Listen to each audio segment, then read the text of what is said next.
Powered by the Montana Television Network. This is the 5:30 News on KAJ, Montana's news leader. Good evening and thanks for joining us. I'm Don Fisher.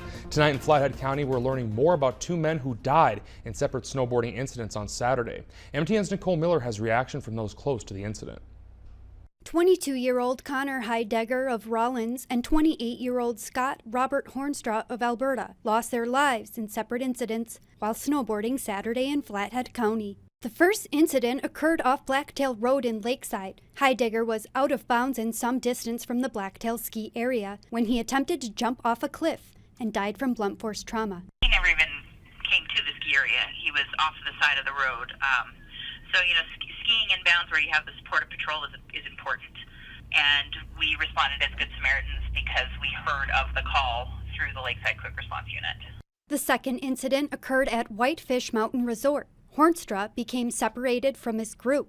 Flathead Search and Rescue found him early Sunday morning, upside down in a tree well. The resort released a statement saying, quote, "We are deeply saddened by this tragic accident. Any death at our resort is an event that impacts the entire Whitefish Mountain Resort community. Our thoughts and prayers are with the family and friends as they cope during this difficult time." Riley Columbus with the resort says it's an unfortunate reminder of the inherent risks of the sport.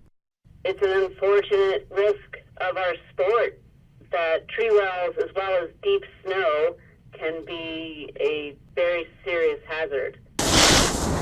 Columbus says when the powder is fresh, guests should take some extra precautions. The best way to avoid this kind of a tragedy is to avoid deep snow and trees completely, stay on groomed runs.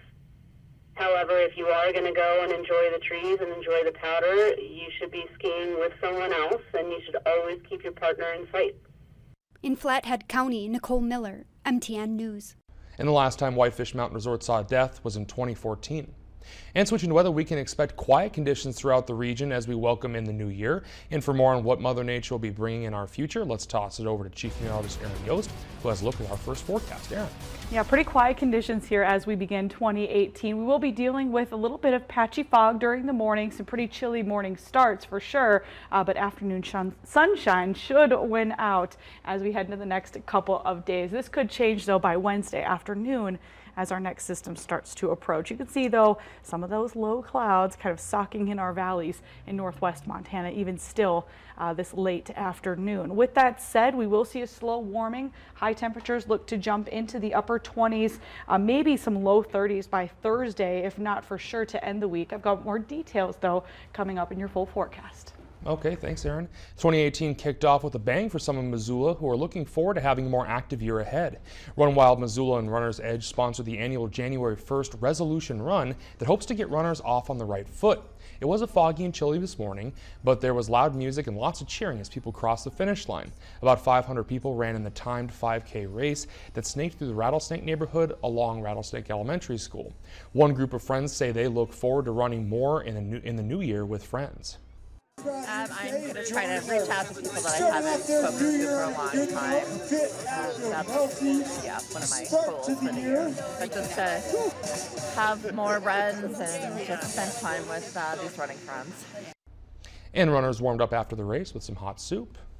A Billings man finished his 2017 New Year's resolution working out for the 365th consecutive day. To celebrate the streak, he put in 365 minutes today.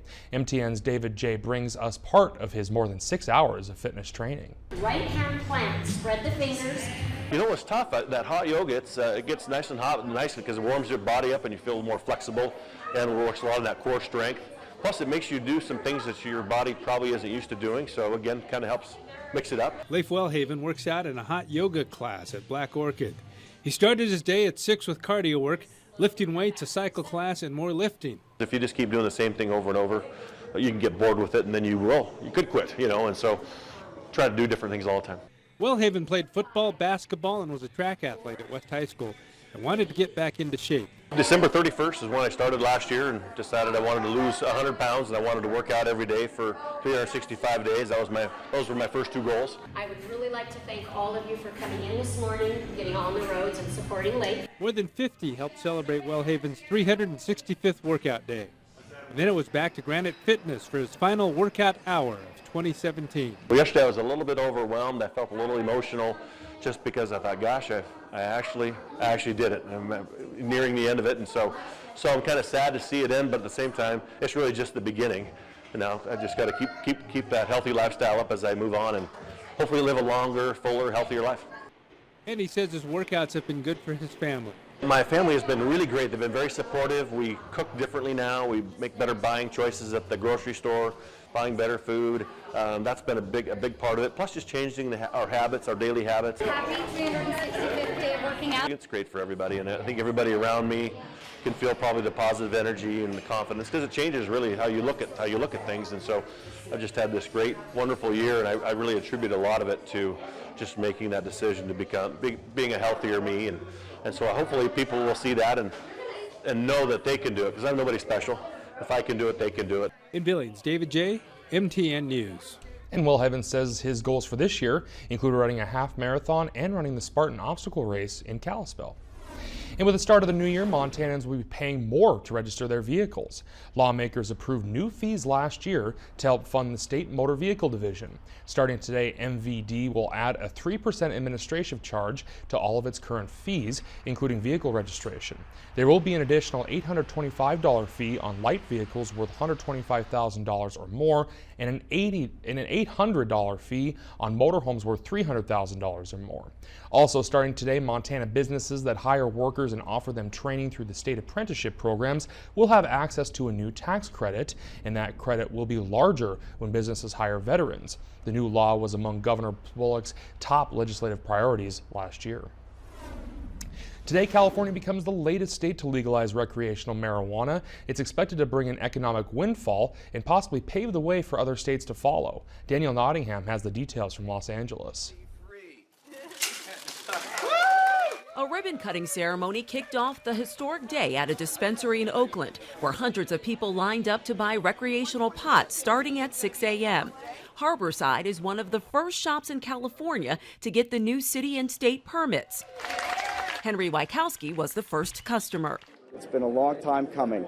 California joined 7 other states and the District of Columbia, where recreational marijuana is legal. Massachusetts is set to begin sales in July. A couple of blackjacks and a lemon tree would be good. But California is the largest market in the nation, and that has many other states watching closely. It's going to send a message to other states that legalization, regulation, and taxation of marijuana is the correct public policy decision and that it works.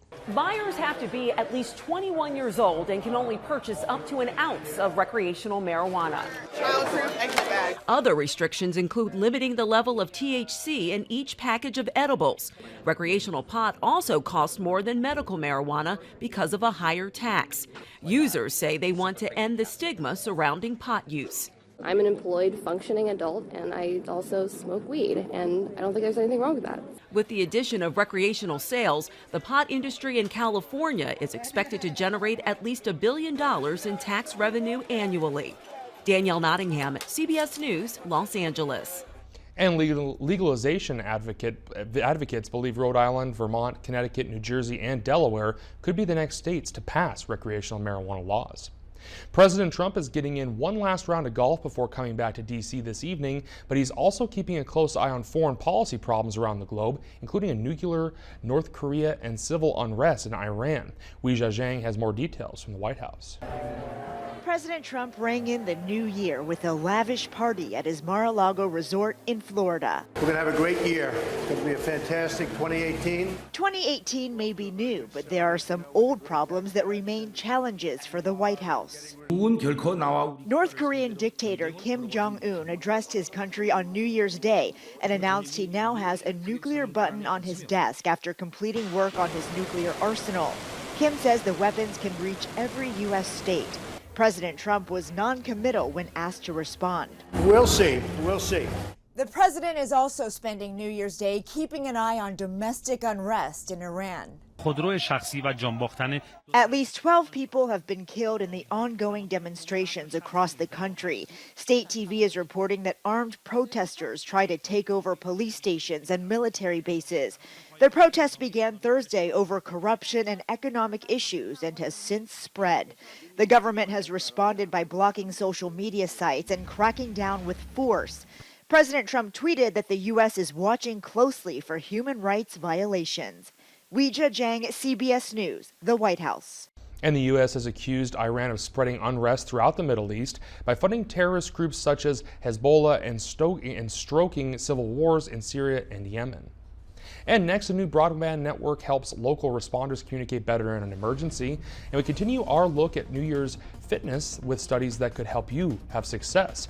And later, Derek reveals the #1 sports story of the year. That's ahead on MTN.